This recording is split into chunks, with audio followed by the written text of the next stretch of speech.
Vamos a orar, mis hermanos, inclinen su rostro y vamos a orar a nuestro Dios, pidiéndole su dirección. Y ore también usted por esto, mis hermanos. Amado Dios y Padre Celestial, te damos a ti la honra y te damos a ti la gloria. Tu nombre ha sido exaltado, Señor, a través de estos cantos y a través de nuestra vida. Queremos seguirte exaltando, Padre. Adorarte a ti, oh Dios, porque tú eres digno y tú lo mereces. Te damos la honra a ti, Padre, y ahora queremos y clamamos a ti, Señor, y a tu Espíritu Santo, rogando por Él, porque nosotros reconocemos que sin ti no somos nada. Tú mismo mencionaste: yo soy la vid, ustedes son los pámpanos, separados de mí nada podéis hacer, oh Padre, y lo reconocemos, Dios. Claramente y visiblemente, sin ti no somos nada. Y por eso venimos a ti en este momento, en esta hora, en oración a ti para clamar por ello. Porque nos reconocemos, Señor, que por nuestros propios medios no hemos de poder entender, comprender tu palabra, Señor. Pero te pedimos que nos ayudes para poder hacerlo. Esta serie de mensajes que si bien son temas importantes que vamos a ir tratando, Dios, reconocemos la importancia de ellos como iglesia local, motivo por el cual lo hemos de hacer, Padre. Y hemos visto la necesidad de hacerlo y no queremos hacer oídos sordos a la dirección de tu Espíritu Santo para hacerlo, Dios. Porque lejos de que esto sea un anhelo y un deseo personal o de liderazgo, Señor, confiamos y creemos, oh Padre, que es un anhelo y deseo de tu corazón para nosotros como iglesia, Dios. Te lo pedimos, Señor, te lo rogamos con todo nuestro ser y con todo nuestro corazón. Guíanos, y a mí, Padre, úsame como un instrumento en tus manos. Solo eso soy, Padre. Te lo pedimos y te lo rogamos todo esto en el nombre de tu Hijo amado Jesucristo. Amén. Bien, mis hermanos, el tema con el que vamos a iniciar, vamos a hablar sobre el amor y unidad en el cuerpo de Cristo. Estaremos hablando de la membresía de la iglesia, porque es importante ser miembros de una iglesia. Estaremos hablando de la Santa Cena como tal. La participamos y es bueno y tenemos que seguirlo haciendo en obediencia a Dios, pero vamos a hablar sobre eso. Pocas veces se habla de eso y mira, hermano, que todos estos temas están claramente, que vamos a tratar, están claramente en la palabra de Dios. ¿Y cuánto nos habría gustado que al tratarlos fuera a través de una predicación expositiva? ¿Por qué? Porque como hemos dicho, si bien tratamos temas, no lo hacemos cuando es expositivo con un afán de porque algo esté sucediendo. No, mis hermanos, y esta tampoco es la intención en este momento. Pero si lo hubiésemos hecho expositivamente, hermanos, no, jamás iríamos a tratar estos temas hasta que tocara, de manera que esa es la importancia. Como hemos estado orando por esto, liderazgo, hemos estado orando por estos temas, y creemos que en sensibilidad a nosotros como iglesia local debemos ser sensibles a eso, al Espíritu Santo, para poder tratarlos. De manera que eh, esto tiene un objetivo, mis hermanos, que es que podamos agradar a Dios y darle la gloria a Dios como iglesia local. Entonces, el primer tema del día de hoy es amor y unidad en el cuerpo de Cristo. Y vamos a Efesios capítulo 4, versículos del 1 al 6. Efesios capítulo 4, versículos del 1 al 6. Y vamos a darle, bueno, téngalo ahí, mi hermano, y vamos a dar lectura en un momento. Mantenga ahí esta cita base. El pastor Sugel, escuche esto que él dice: si no tienes preocupación por la iglesia, si tu corazón no late junto con la iglesia, si las victorias de la iglesia no son tu gozo, si las derrotas de la iglesia no son tu tristeza, puedo decirte por la palabra de Dios que tu corazón tampoco late con Cristo, porque la iglesia es el cuerpo de Cristo. Voy a volver a dar lectura a esto. Si no tienes preocupación por la iglesia, si tu corazón no late junto con la iglesia, si las victorias de la iglesia no son tu gozo, si las derrotas de la iglesia no son tu tristeza, puedo decirte por la palabra de Dios que tu corazón tampoco late con Cristo, porque la iglesia es el cuerpo de Cristo. Uno de los pasajes, mis hermanos, que estuvo en mi cabeza constantemente y que muchas veces probablemente pude haberlo leído y que retumbó en mi cabeza y en mi corazón ante el llamado pastoral fue el de Hechos 20:28. Pablo da un discurso de despedida en Mileto y llama a los ancianos de la iglesia y les da palabras de despedida y les dice lo siguiente: por tanto, mirad por vosotros y por todo el rebaño en que el Espíritu Santo os ha puesto por obispos para apacentar a la iglesia del Señor, la cual Él ganó con su propia sangre. Si bien es cierto, y sin duda, este pasaje no lo vamos a forzar a nada en un sentido, y si bien es cierto es que este pasaje es totalmente y 100% pastoral y centrado para el pastor, los obispos, aquí lo menciona. Y en el contexto Pablo se dirigía a los ancianos de la iglesia en Mileto. Pero la frase como tal, la iglesia del Señor Jesucristo, ¿por qué? Porque hay que hacer algo, porque por esa iglesia, porque es la iglesia no de nadie, sino del Señor Jesucristo, la cual Él ganó con su propia sangre. Esto, gloria a Dios que no deja de retumbar mi mente, pero mis hermanos, es algo que debe retumbar en la mente de la iglesia también. ¿Por qué? Porque, repito, si bien este pasaje es totalmente y 100% pastoral, todo lo que vamos a ver y todo lo que viene en la palabra de Dios es lo que debe de haber en el corazón del creyente, por sus hermanos, por su iglesia, por quienes comparten como iglesia local. Es lo que debe de retumbar en la mente de cada creyente. ¿Por qué yo debo hacer algo? ¿Por qué yo debo actuar de alguna manera? En obediencia a Dios, claro. Por amor a Dios, claro. Por supuesto que sí. Pero por amor a mi hermano también. Porque es la iglesia del Señor, no mía, de la cual formo parte, pero la cual no costó cualquier cosa. Él ganó con su propia sangre. ¿Queremos saber lo mucho que el Señor ama a su iglesia? Miremos a la cruz. Él murió por ella, Él se sacrificó por ella.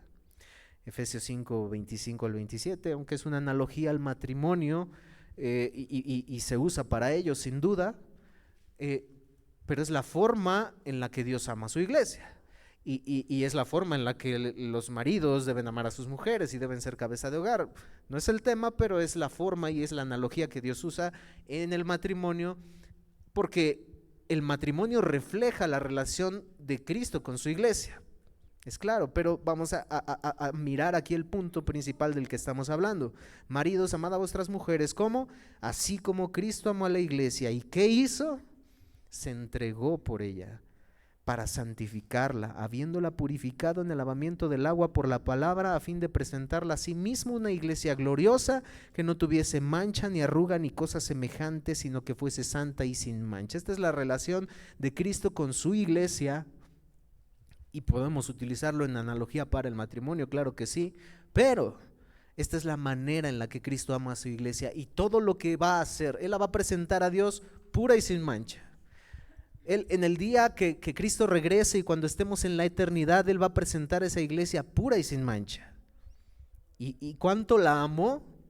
A grado de entregarse totalmente, derramar hasta la última gota de su sangre por esa iglesia, por usted y por mí.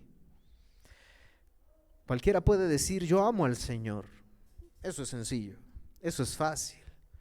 Cualquiera podemos hacerlo, pero tener cierta repulsión por aquel por quien Cristo Jesús ganó con su propia sangre. Oh sí, hermano, eso es posible. Uno puede decir yo amo al Señor, pero en realidad eso existe como tal. La palabra de Dios nos dice que no. Primera de Juan 5:1, todo aquel que cree que Jesús es el Cristo es nacido de Dios, y todo aquel que ama al que engendró, ama también al que ha sido engendrado por él.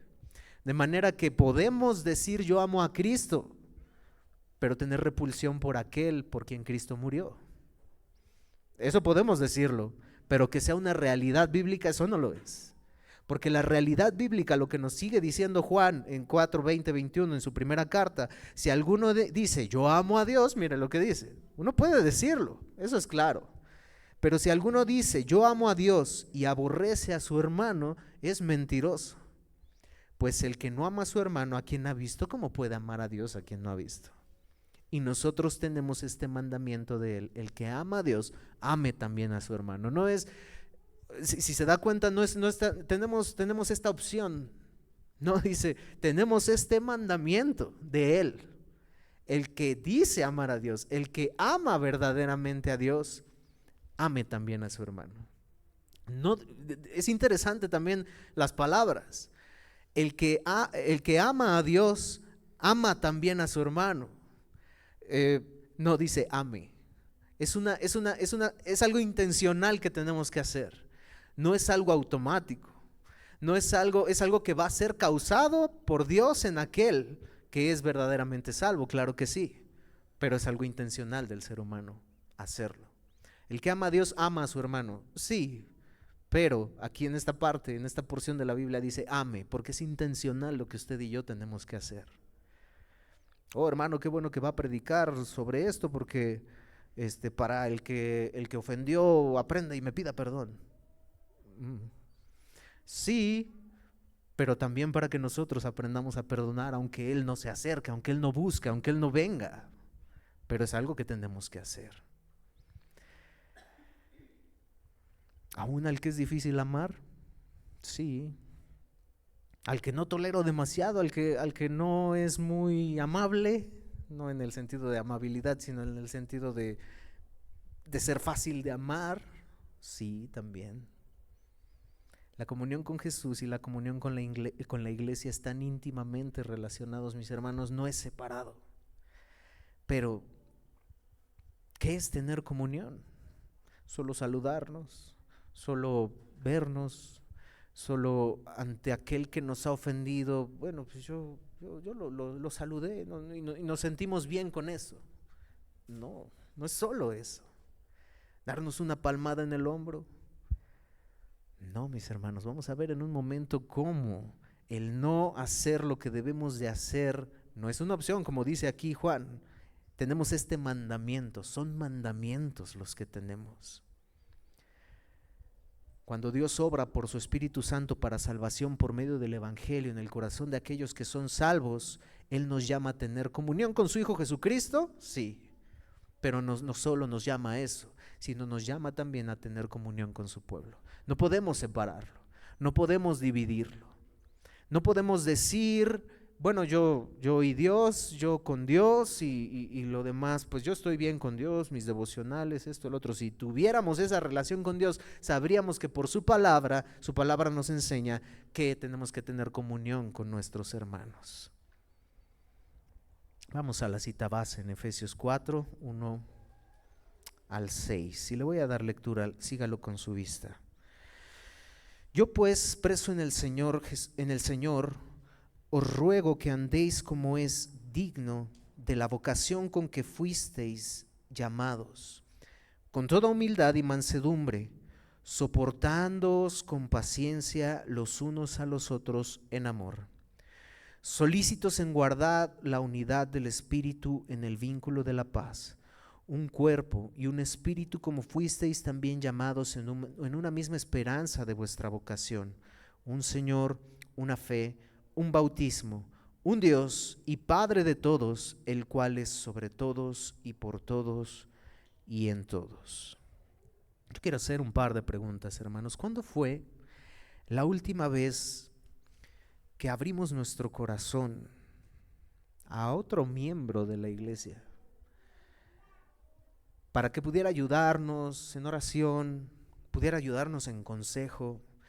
Y hermano, yo no estoy diciendo con el pastor, porque cuando se habla de la unidad, cuando se habla del unos a otros, no menciona ni se refiere absolutamente a la relación pastoral con las ovejas, no. Se refiere a la relación de toda la iglesia. ¿Y cuándo fue la última vez que abrimos nuestro corazón, me incluyo, para que nos ayudara con alguna cosa en particular a alguien, algún hermano? ¿Cuándo fue la última vez que nos acercamos y pudimos, hermano, no estoy pasando bien esto? Hermano, me siento débil, hermano, me siento así, hermano, está siendo difícil esta situación para mí. O no, es que no hay que hacerlo porque, ¿qué van a decir? El hermano, pues que tiene es líder, da clases, predica, no, él tiene que ser fuerte espiritualmente. Y gloria a Dios, porque no planeamos nada y nuestro hermano Edgar nos acaba de dar el ejemplo a toda la iglesia. Y no planeamos nada, Dios en su soberanía lo ha hecho. No es fácil compartir cosas así. Oh, hermano, no, ¿cómo? Compartir eso en el púlpito, no. No, claro que sí, somos un cuerpo, somos iglesia. Para eso Él nos ha llamado. ¿Cuándo fue la última vez que lo hicimos? ¿Cuándo fue la última vez que alguien nos abrió su corazón en busca de consejo y aliento? ¿Cuándo fue la última vez? O tal vez la pregunta sería, ¿ha habido una primera vez? No me respondan, no es para que me responda, pero preguntémonos eso en nuestro corazón. Aunque es cierto que la salvación es personal y haber creído en Cristo para salvación es personal, y en la vida cristiana cada uno debe de dar fruto personal, la realidad es que ya no somos un creyente solo. Ya no somos creyentes solos, ya no somos creyentes cada quien por su lado. Es interesante y me encanta cómo Bunyan en el progreso del peregrino menciona cuando peregrino viene a Cristo, viene a la cruz, es salvo ya, ya no es peregrino, ya es cristiano, dice que se encuentra con fiel. Alguien que venía en el camino y dice, gloria a Dios, en pocas palabras, gloria a Dios porque ya no estamos solos, porque podemos estar en conjunto, porque nos podemos acompañar en el camino. Y cristiano y fiel estaban felices y contentos por eso. Esa es la vida cristiana, mis hermanos. Si los demás creyentes ven a alguien caer en pecado, si los demás creyentes ven a alguien que está pasando por una situación difícil, ¿qué sucede regularmente? Pueden suceder de dos cosas. Ya sabía que él no había creído en realidad. Se le veía que solo lo hacía por su milagro, por su trabajo, por lo que Dios le dio, pero en realidad no vale la pena. A legua se veía que él estaba sin Cristo, solo era por conveniencia. Vamos a orar por él. Puedo acercarme a él, hermano, te he visto que algo está pasando. ¿Qué está pasando? ¿Cómo puedo ayudarte? ¿Cómo puedo consolarte en medio de tu tribulación? Si los demás creyentes le ven obtener un trabajo, sanidad tal vez, por la soberanía de Dios, un mayor servicio dentro de la iglesia, de una o de dos. ¿Por qué Dios le respondió a él y a mí no? ¿Por qué a él sí y a mí no? Porque yo que llevo más años, él ya está haciendo, él ya está sirviendo, él ya, y yo no. ¿Qué diferencia entre él y yo? De entrada esa. De entrada esa es una de las diferencias. O nos gozamos con él y nos alegramos de la respuesta que Dios le dio. Nos gozamos de que él ahora puede estar donde él está. Y oramos por él y nos examinamos a nosotros mismos. ¿Qué está pasando? porque si hay algo que probablemente yo no he llegado a un lugar, ¿qué está pasando? ¿Estoy siendo fiel? O si los demás creyentes le ven en una prueba, no, yo tengo mis propias pruebas, yo tengo mis propias luchas, que él se rasque con sus propias uñas. Es su responsabilidad buscar a Dios, la mía también, pero pues cada quien. O nos dolemos por la situación, lloramos con los que lloran. O hermano, ¿cómo te puedo ayudar? Hermano, vente, vamos a orar. ¿Qué tanto nos goza o nos alegra lo que le pasa a nuestro hermano? ¿Nos es indiferente? Pablo dice, yo pues preso en el Señor os ruego que andéis como es digno de la vocación con que fuisteis llamados, con toda humildad y mansedumbre, soportándoos con paciencia los unos a los otros en amor. Como punto número 1, aquí Pablo dice, debemos andar como es digno. La exhortación misma nos muestra que hay una forma indigna de andar. La exhortación es, debemos de andar, os ruego, os exhorto. No les doy como opción, os ruego, les exhorto que andéis como es digno.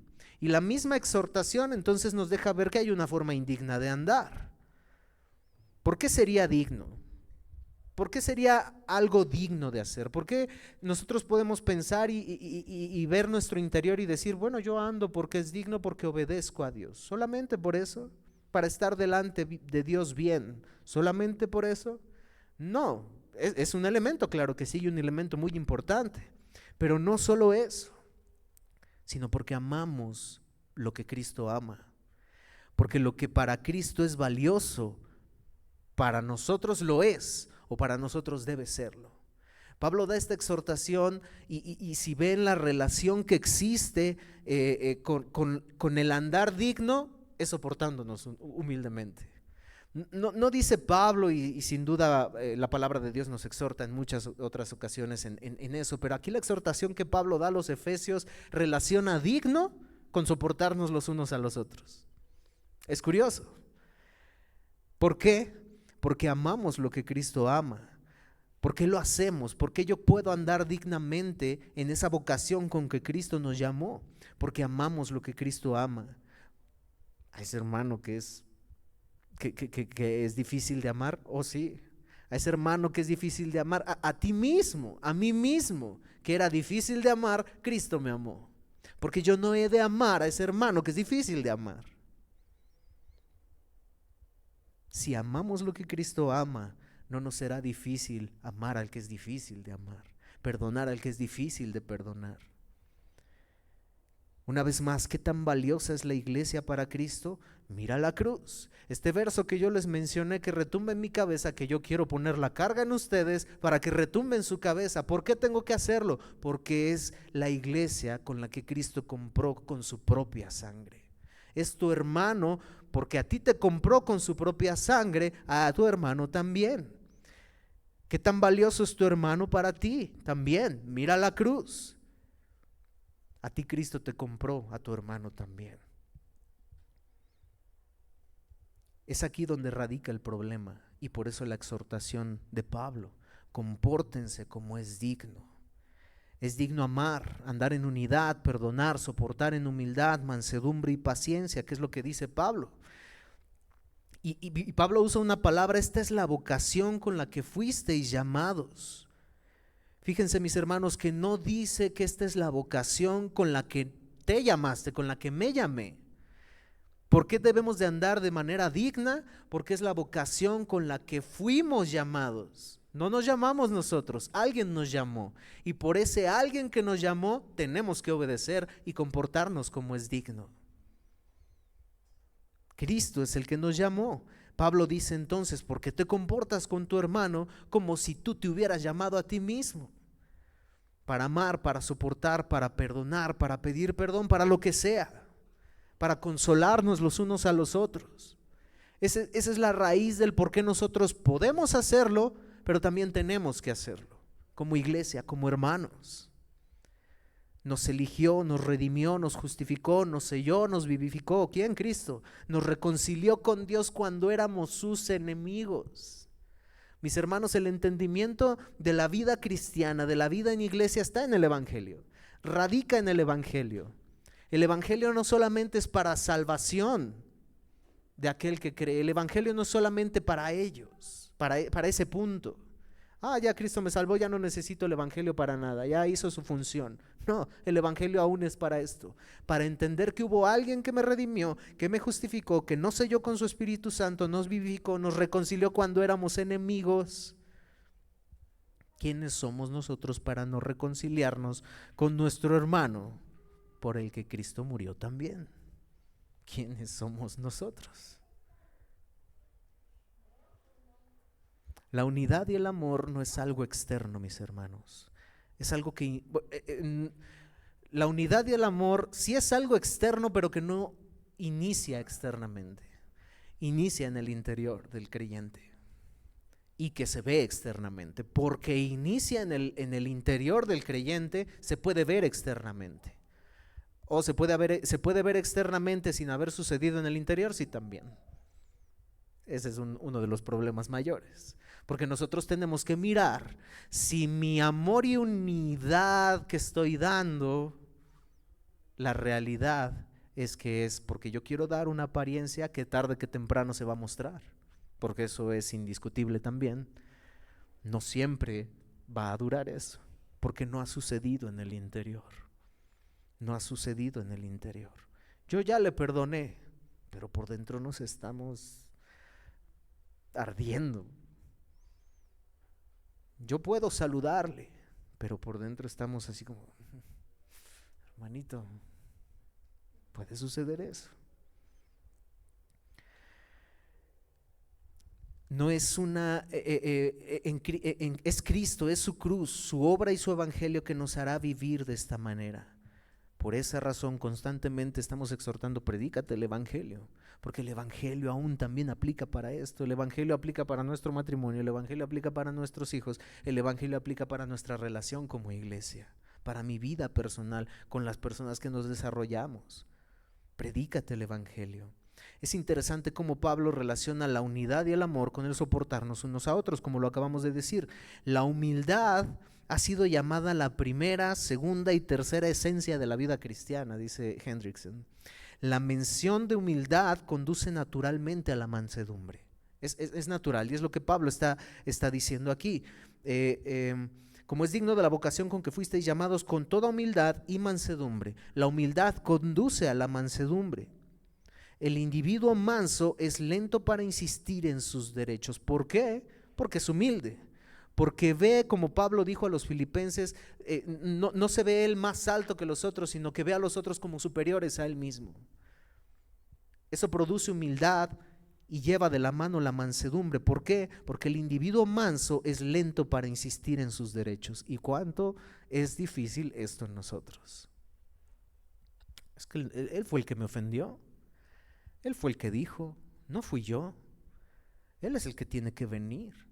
Él es el que tiene que acercarse, porque miramos nuestros derechos por encima de Dios. Es la realidad.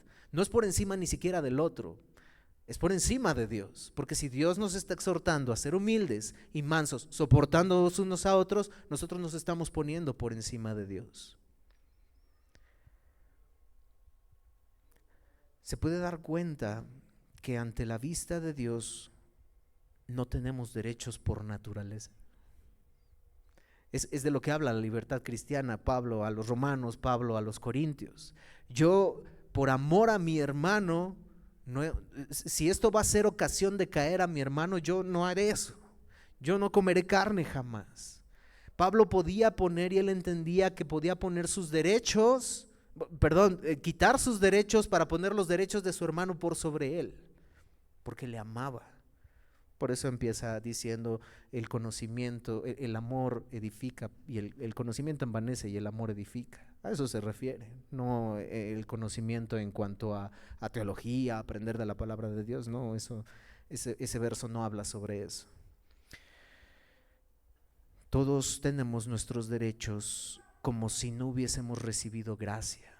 Una vez más, prediquémonos el Evangelio, porque en el Evangelio podemos ver la persona de Cristo Jesús que renunció a todos sus derechos por amor a ti y por amor a mí. Porque yo he de ser capaz de no renunciar a mis derechos por amor a mi hermano.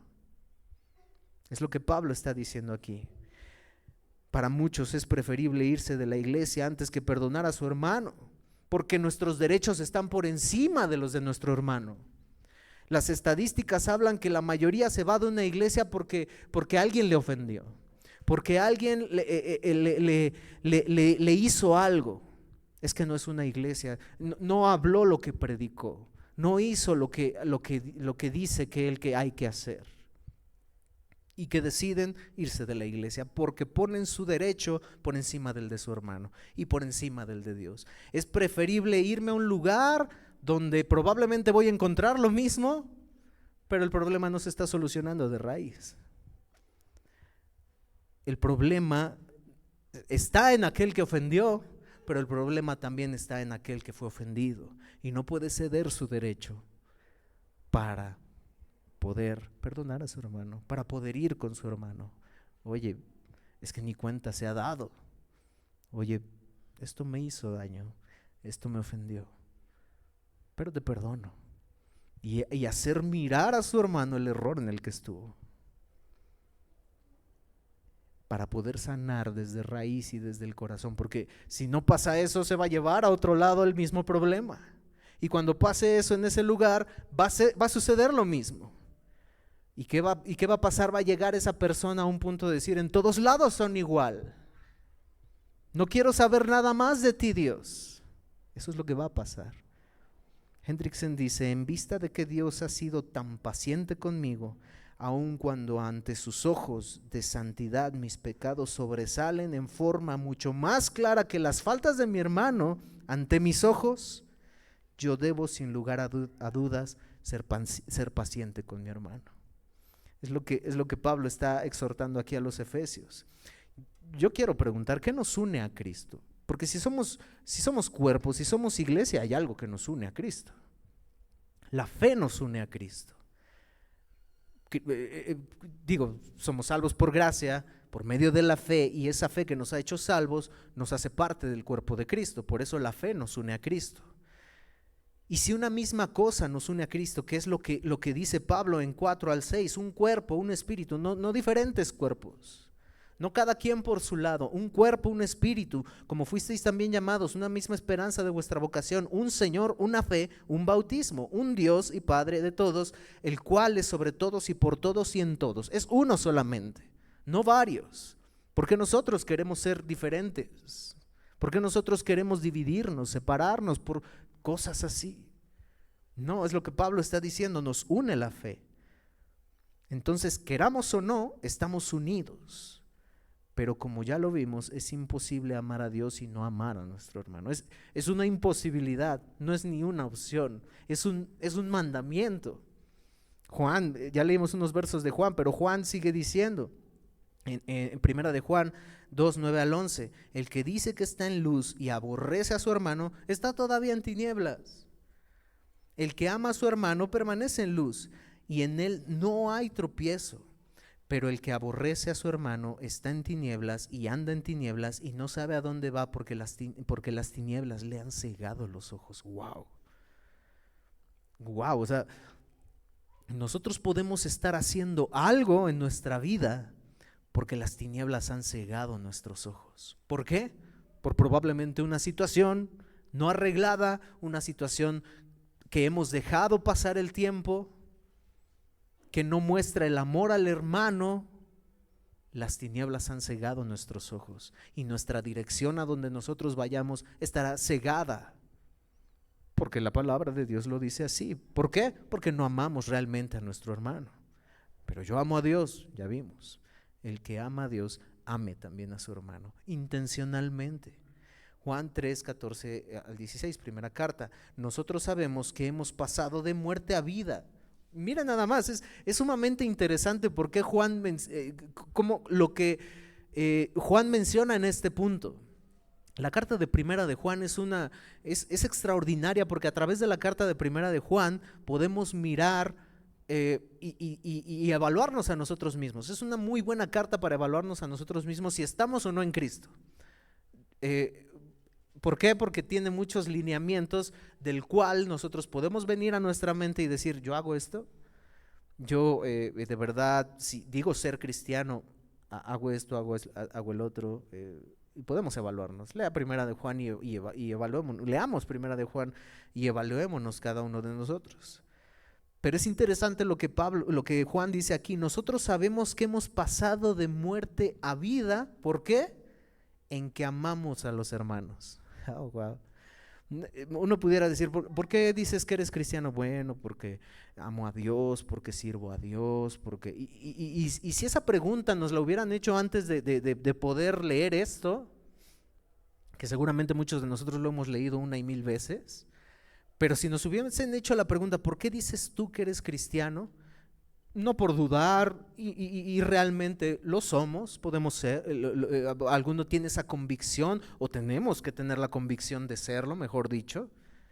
Alguno pudiera responder y lo primero que dirían, pues, porque Dios me ha salvado a través de Cristo Jesús, porque Él me dio vida eterna, porque no lo merecía, porque y lo que yo hago en respuesta a lo que Él hizo por mí es servirle, es amarle, es pues tal vez y probablemente no sé, estar aquí sirviendo en la iglesia, cosas que si bien no es en un sentido de enorgullecerse de las obras que hacemos, pero son lo que refleja a Cristo. Pero pocos habrían dicho amar a mi hermano. Es la realidad. Es la realidad, mis hermanos. Y aquí Juan es sumamente interesante. Nosotros sabemos que hemos pasado de muerte a vida en que amamos a nuestros hermanos. El que no ama a su hermano permanece en muerte. ¿Por qué?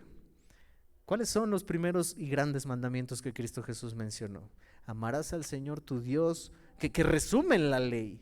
Amarás al Señor tu Dios con todo tu corazón, con toda tu alma, con toda tu mente, con todas tus fuerzas. Y el segundo es semejante, amarás a tu prójimo como a ti mismo. Van de la mano. Van de la mano. Por eso Juan dice esto. Por eso Juan puede decir tan simple y llanamente y tan simple y sencillamente, el que no ama a su hermano está en muerte. Porque si no ama a su hermano, ya lo dijo, ¿cómo puede amar a Dios a quien no ha visto? Todo aquel que aborrece a su hermano es homicida. Y sabéis que ningún homicida tiene vida eterna permanente en él. En esto hemos conocido el amor, en que Él puso su vida por nosotros, el Evangelio. También nosotros debemos poner nuestras vidas por nuestros hermanos. ¡Wow! ¡Wow! ¿Cuántos hacemos esto, mis hermanos? ¿Cuántos ponemos nuestra vida por nuestro hermano? El Evangelio, una vez más, es el Evangelio. Esto que Juan está mencionando aquí es lo que hemos hablado. No hablamos simplemente por hablar, hay que predicarnos el Evangelio por esto, porque aún se ve reflejado en esto. Y todo lo que hemos hablado, porque si Cristo murió por ti y por mí, ¿por qué nosotros no hemos de entregar nuestra vida aún por nuestro hermano? Lo que eso signifique, no estoy diciendo en ese sentido, pues,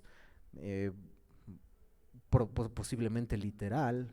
Yo no sé si haya un caso donde pudiera ser literal, bueno, creo que aún en un momento dado, pero esta parte en ese sentido es lo que eso significa. Me refiero a tiempo, poder darle tiempo a tu hermano, poder visitar a tu hermano, poder orar por tu hermano, y no solo decirlo, y qué bueno que lo decimos, y qué bueno que yo creo que lo hacemos.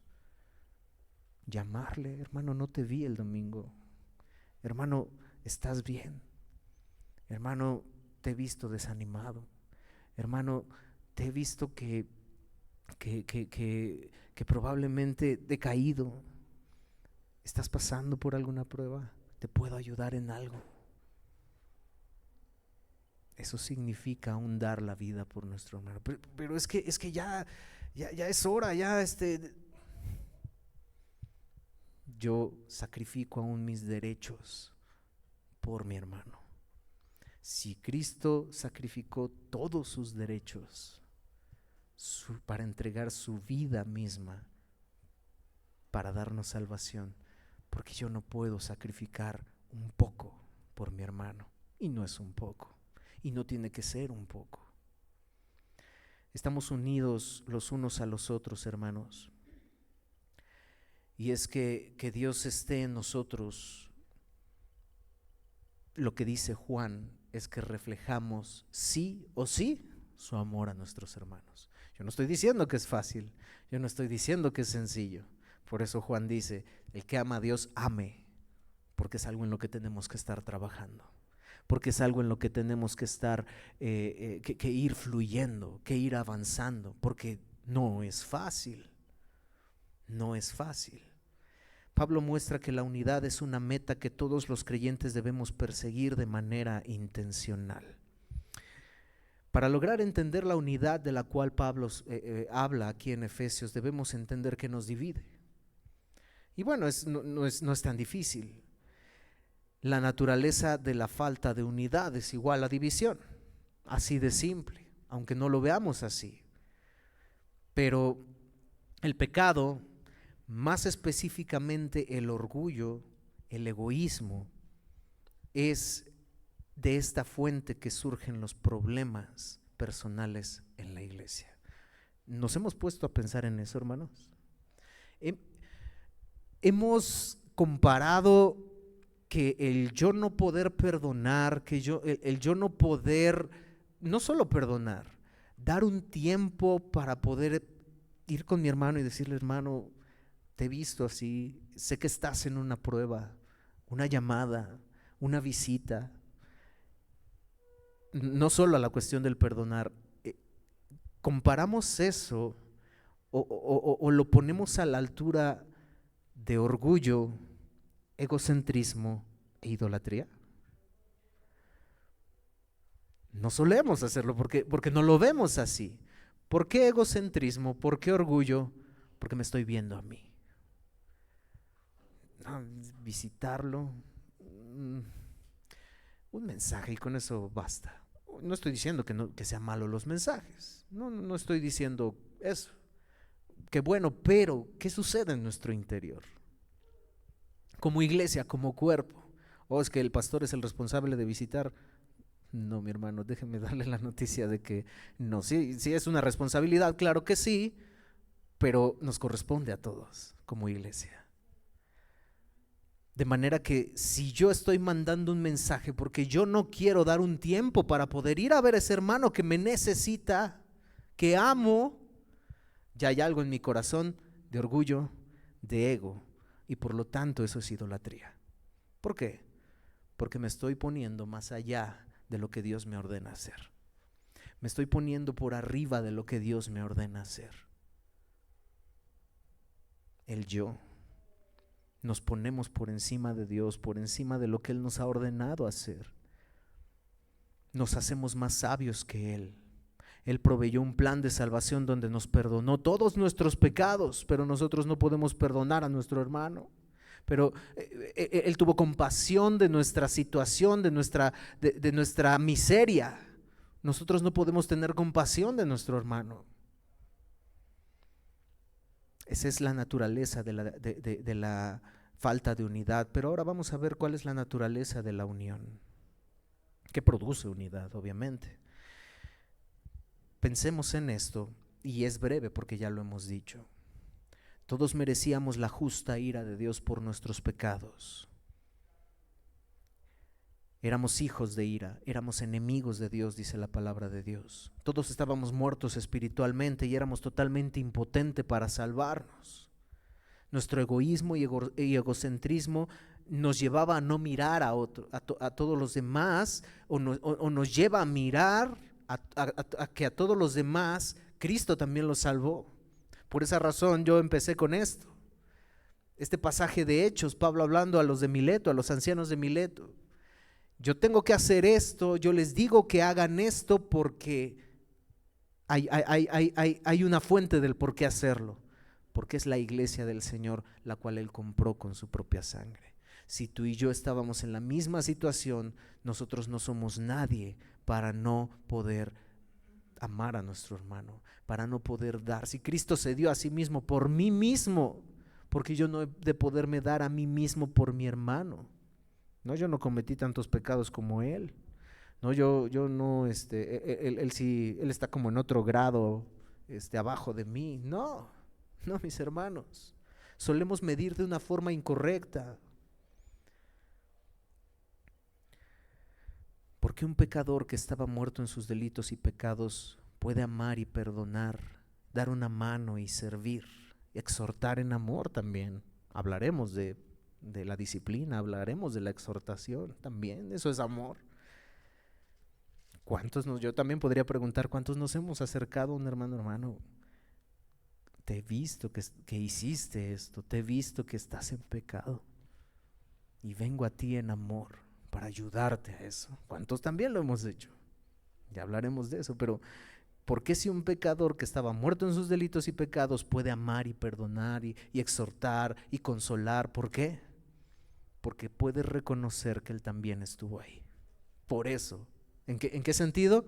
En que Cristo nos compró con su propia sangre. En que Cristo nos compró con su propia sangre, y por eso nosotros podemos, porque yo puedo ir a mi hermano aunque me cueste trabajo, perdonarlo, consolarlo, visitarlo, llamarle, exhortarlo. ¿Por qué puedo hacerlo? Porque yo estaba en el mismo lugar y Cristo me rescató, y sin duda también alguien más lo hizo por mí. Ese es el amor cristiano, eso es ser iglesia. Es lo que Pablo dice a los Corintios. ¿Por qué podemos consolar a otros con la misma consolación que Cristo nos dio? Porque Él nos ha consolado. Ahora nosotros podemos consolar en medio de las tribulaciones a otros. Hay un problema, mis hermanos, que surge de dos cosas. Y me encanta cómo lo describe el pastor Sugel. Nosotros tenemos un problema, dice, que nace de algo bueno. En este sentido, lo que Pablo menciona aquí de soportarse los unos a los otros es en muchos sentidos, sin duda, pero también lo habla mucho en el sentido del perdón, porque es lo que desune más a una iglesia.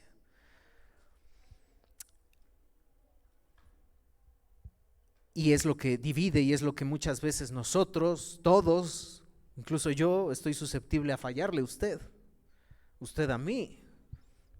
Y ¿cómo conciliamos la justicia en muchos casos? Hablando primero de la injusticia causada por un inconverso, un creyente, el pastor dice, nosotros tenemos un problema que nace de algo bueno, es un problema por el pecado. Dice que nace de algo bueno porque somos hechos a imagen de Dios, y hay un sentido de justicia en nuestro corazón por haber sido hechos a imagen y semejanza de Dios. En esa imagen y semejanza de Dios tenemos un sentido de justicia. El problema es que no sabemos encaminar esa justicia. Una injusticia es como un círculo que no se ha cerrado, dice él. Ante una injusticia nosotros reaccionamos, y está bien, por eso nace de algo bueno, porque somos hechos a imagen de Dios.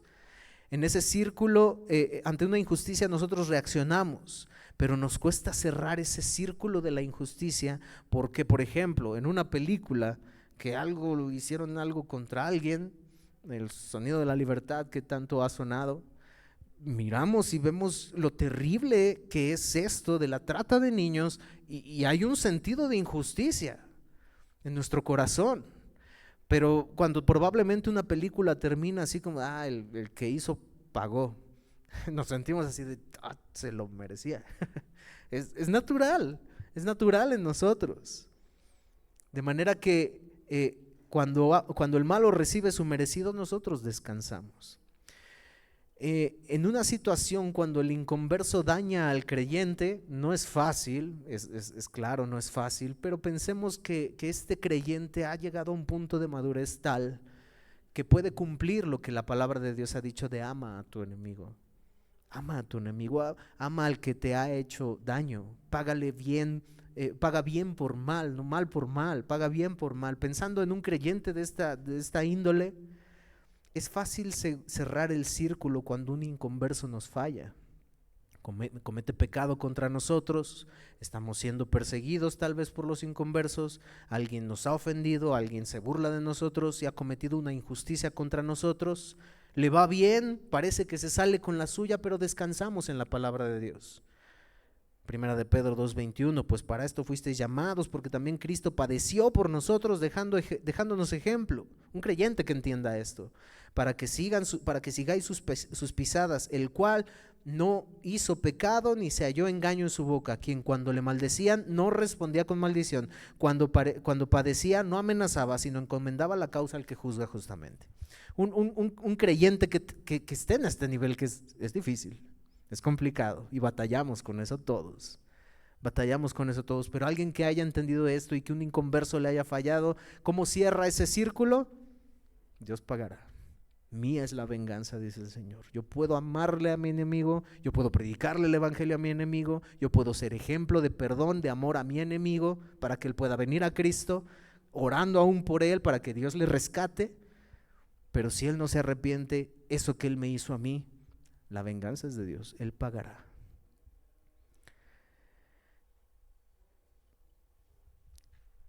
Romanos 12:19, no os venguéis vosotros mismos, amados míos, sino dejad lugar a la ira de Dios, porque escrito está: mía es la venganza, yo pagaré. Entonces, por esa razón nosotros podemos descansar ante esa situación. Pero, ¿cómo cerrar el círculo de injusticia cuando un creyente es el que me ofende? Es difícil también, es difícil en cualquier caso, pero ¿cómo cerrar un círculo en aquel por quien Cristo derramó su sangre, a quien Cristo compró, y por lo que nosotros conocemos de la palabra de Dios, vemos en la palabra de Dios? Del creyente no podemos decir, pues, Dios se va a vengar, se va a ir al infierno porque me ofendió. No pierde su salvación, está en Cristo. ¿Cómo cerrar ese círculo? ¿Cómo cerrar ese círculo ante aquel que me ha ofendido? Ante esa injusticia, cuando un creyente me ofende. Él ya es salvo, no hay condenación para él. Entonces, ¿cómo podemos? Un círculo de inconverso, cuando le falla un creyente, se cierra en la justicia de Dios. Pero ¿cómo cerrar este círculo en la cruz del Calvario? Ese pecado que ese hermano ha cometido contra ti, contra mí, ya Jesús lo pagó. Ya Jesús lo pagó. ¿Ven por qué es orgullo? ¿Ven por qué es egocentrismo e idolatría?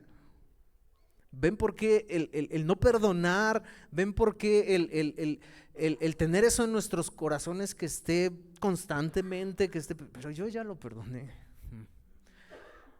Y hablábamos de eso en grupos pequeños la vez pasada, y fue duro y aprendimos demasiado.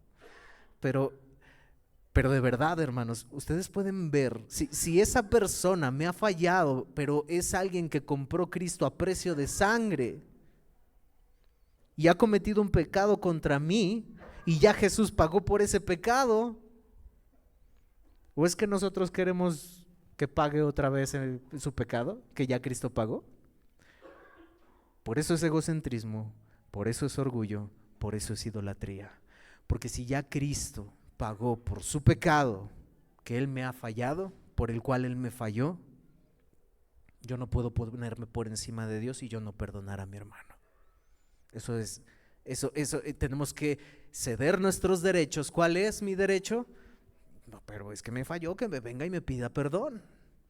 No, Él ya lo perdonó. ¿Quién soy yo para no perdonarlo? Hoy yo no estoy diciendo que tenga que haber un proceso de crecimiento y de madurez en eso.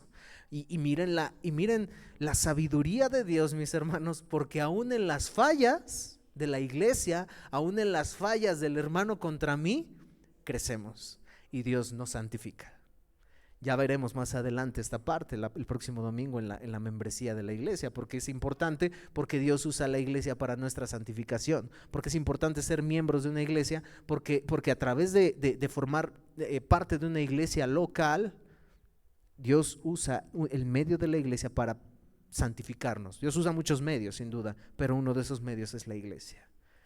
¿Cómo yo he de aprender a perdonar si alguien no me ofende? ¿Cómo el otro ha de aprender a pedir perdón si yo no me acerco y le digo te perdono? me dañaste. Y tal vez esa persona puede decir, yo no me había dado cuenta. Gracias por acercarte a mí y decírmelo. Gracias por dejarme ver mi pecado. Gracias por dejarme mirar la falta que yo cometí ante ti. Perdóname. Dios, perdóname. Vamos a orar juntos. Pero si se va de la iglesia, ni uno ni el otro cumplió el propósito de Dios para su santificación. Dios es infinitamente sabio. Es infinitamente sabio. Entonces, ¿cómo se cierra ese círculo cuando un creyente me falla? Que va a ir al cielo de todas formas. En la cruz del Calvario. Si Cristo me dio, si yo estando muertos en mis delitos y pecados, me perdonó, me salvó, me libró, me compró con su propia sangre cuando yo era enemigo de Él, ¿por qué no he de amar a mi hermano?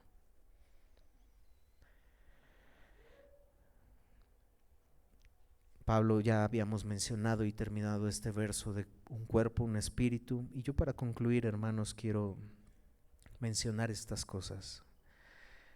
Esta unidad de la que se habla, dice Pablo, solícitos en guardar la unidad del espíritu en el vínculo de la paz. En el vínculo de la paz. Cuando existe contienda hay falta de unidad, pero por otro lado la paz promueve perpetuamente la unidad. Y que haya paz no quiere decir que no haya problemas. Que haya paz no quiere decir que yo no les vaya a ofender algún día a ustedes, que usted no me vaya a ofender algún día a mí, pero la paz me lleva a hacer lo que yo tengo que hacer. Pedir perdón, perdonar. La paz no significa falta de pruebas que esté pasando mi hermano, significa que yo he de acercarme a mi hermano para hacerle consuelo en medio de esa prueba y de esa necesidad. Mire por qué por Cristo es que podemos estar unidos. Y todo esto que voy a leer, mis hermanos, no son opciones. Todo esto que voy a dar lectura, voy a dar los versos, no los voy a leer todos, pero voy a dar los versos, no es una opción, no es una opinión, porque muchos pueden decir, bueno, pues es que yo soy medio tímido, como que por eso no me acerco al hermano. Es que aquí no estamos hablando de temas de temperamento, de temas no, estamos hablando de obediencia a Dios, porque si todo esto que vamos a leer es un imperativo en obediencia a Dios, yo no voy a poder llegar y decir, Dios, es que pues no lo hice porque soy medio tímido, la verdad es que ¿cómo me voy a acercar al hermano? Y le voy a decir que pues le ayudo en su prueba, no, soy tímido. No, eso es desobediencia. Es desobediencia a Dios, porque esto que Él ordena es un mandamiento, es una ordenanza de la unidad de la iglesia, para producir unidad en la iglesia. Ámense entrañablemente unos a otros, primera de Pedro 1:22. Vivan en paz unos con otros, primera de Tesalonicenses 5:13. Prefiéranse unos a otros, Romanos 12:10. Edifíquense unos a otros, Romanos 14:19. Acéptense unos a otros, Romanos 12:16. Amonéstense unos a otros, Romanos 15:14. Preocúpense unos por otros, 1 Corintios 12:25. Sírvanse unos a otros, Gálatas 5:13. Sopórtense con paciencia los unos a los otros, Efesios 4:2. Sean bondadosos y compasivos unos con otros, Efesios 4:32. Perdónense unos a otros, Colosenses 3:13. Canten juntos, adoren juntos a Dios, Efesios 5:19, Colosenses 3:16. Anímense unos a otros, primera de Tesalonicenses 4:18. Confiesen sus pecados unos a otros, Santiago 5:16. Oren unos por otros, Santiago 5:16 también. Hospédense unos a otros, primera de Pedro 4:9. ¿Cuántos hacemos esto? ¿Cuántos, hablando del amor, de la unidad en la iglesia, que no es una opción que hagamos esto, lo hacemos? Y si la respuesta es no lo hacemos porque soy tímido, porque no, esos pretextos no aplican aquí. Estas son cosas imperativas, estas son cosas de ordenanza a Dios para la iglesia, para su cuerpo, para la iglesia local. Y si no lo estamos haciendo, no es porque por nuestro temperamento, no es porque somos de alguna u otra forma, es porque somos desobedientes. Decía nuestro hermano Edgar hace un momento, acertadísimamente, cuando hay muchas cosas que no queremos hacer. Hay muchas veces que por la forma en la que nos sentimos no queremos tal vez orar, no queremos leer, pero lo hacemos, dijo nuestro hermano. ¿Por qué? Por obediencia a Dios. Sí, es cierto, no tengo ganas de hacerlo, pero lo hago porque obedezco a Dios. Y eso es lo importante. Antes de cualquier cosa hemos de obedecer a Dios. Pero no es hipocresía, no, es obediencia. ¿Eso es hipocresía? No, de ninguna manera, es obediencia a Dios. Y Dios, ocupaos de vuestra salvación con temor y temblor. Ocúpate, obedece, pero no quiero hacerlo, obedece, porque yo voy a producir en ti el querer como el hacer. Pero es que soy tímido, acércate. Pero es que no tengo palabras, acércate, hazlo, consuela, ama, perdona. Pero es que sigo sintiendo esto en mi corazón. Es probable que lo sigas sintiendo hasta que te acerques. Porque es en ese momento donde Dios te va a dar en tu corazón cuánto tiempo debí de haber hecho esto y cuánto tiempo perdí. Hagámoslo, hermano, porque es desobediencia si no lo hacemos. Es simple.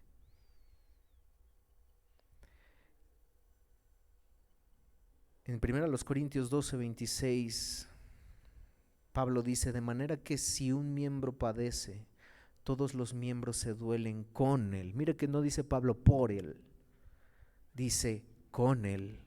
Y si un miembro recibe honra, todos los miembros con él se gozan, no por él se gozan. Nosotros muchas veces decimos: no, nos gozamos, gloria a Dios. Nos gozamos por él, pero no nos gozamos con él, no sufrimos con él, no padecemos con él. Se trata de sufrir o gozarse con él y no por él. Yo voy a volver a leer con lo que empecé, esto que el pastor Sugel dice, y voy a hacer el ejercicio de cambiarlo. Primero, la primera frase dice: si no tienes preocupación por la iglesia, si tu corazón no late junto con la iglesia, si las victorias de la iglesia no son tu gozo, si las derrotas de la iglesia no son tu tristeza, y a iglesia nos referimos a los que estamos aquí, puedo decirte por la palabra de Dios que tu corazón tampoco late con Cristo. ¿Por qué? Porque la iglesia es el cuerpo de Cristo. ¿Por qué? Porque es la iglesia del Señor, la cual Él compró con su propia sangre. No late, tu corazón no late con Cristo, no va acorde con Él. Pero si cambiáramos un poco la frase, ¿y qué es, mi hermano, el objetivo y el propósito? Mi hermano, yo no estoy diciendo que esto no existe en la iglesia, existe amor, mis hermanos, pero qué grado de amor estamos y en el cual necesitamos seguir creciendo en él. No somos perfectos, en que ni lo llegaremos a ser, y esto es para que constantemente estemos creciendo en esto y que podamos, y que nuestro corazón pueda latir con Cristo. ¿Por qué? ¿Porque no hay problemas? ¿Por qué? ¿Porque es una iglesia perfecta? No, porque puedo perdonar, porque puedo amar, porque puedo consolar, porque puedo ser bondadoso, compasivo, con todo esto con mis hermanos, soportar con paciencia, animar a otros, confiar en confesarnos nuestros pecados, orar unos por otros, amonestarnos, aceptarnos unos a otros, edificarnos unos a otros, preferirnos, vivir en paz unos con otros, amándonos entrañablemente. Y esto seguiremos practicándolo y haciéndolo y creciendo en eso hasta que Cristo venga por su iglesia. Y es el objetivo. Si tienes preocupación por la iglesia, si tu corazón late junto con la iglesia, si las victorias de la iglesia son tu gozo, si las derrotas de la iglesia son tu tristeza, puedo decirte por la palabra de Dios que tu corazón late con Cristo. porque es la iglesia que Él compró con su propia sangre. Es la iglesia que Él pagó, Él se sacrificó. ¿Por qué no podemos perdonar? ¿Por qué no podemos ir a nuestro hermano que está caído y levantarlo? ¿Por qué no podemos hacerlo? Que nuestro corazón lata con Cristo. Póngase de pie y vamos a orar, hermano. La responsabilidad de proteger, de trabajar y resguardar la unidad del cuerpo de Cristo es de todos, hermanos. Amado Dios y Padre Celestial, perdónanos, Dios,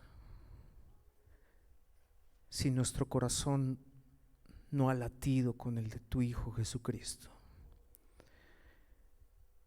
que renunció a sus derechos completamente para comprarme a mí, pecador, esclavo al pecado, que se dirigía a una muerte eterna.